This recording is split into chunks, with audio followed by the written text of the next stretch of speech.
بسم اللہ الرحمن الرحیم هو القادر هو الحق هو المعین۔ روحانی دستک پلیٹ فارم پر پوچھے جانے والے سوالات اور ان کے جوابات۔ ایک سائل کا سوال کہتے ہیں کہ علامہ صاحب کھانسی اور بلغم کا علاج ارشاد فرمائیں۔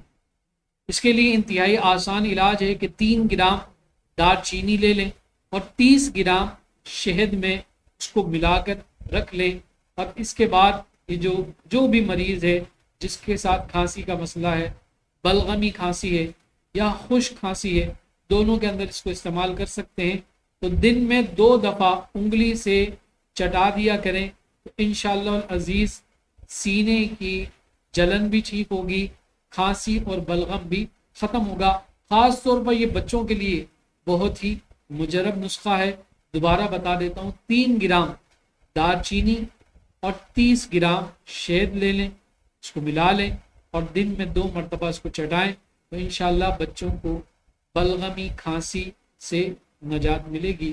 اور اس کے علاوہ سورہ کوثر بما بسم اللہ، یعنی بسم اللہ الرحمن الرحیم انا اعطینا کل کوثر، یہ بما بسم اللہ 14 مرتبہ پڑھ کر پانی پر دم کر کے بچے کو پلائیں، انشاءاللہ کھانسی کے ساتھ ساتھ اور بھی جسمانی تکلیف دور ہو جائے گی۔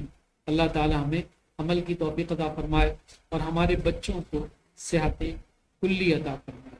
والسلام مع الکرام۔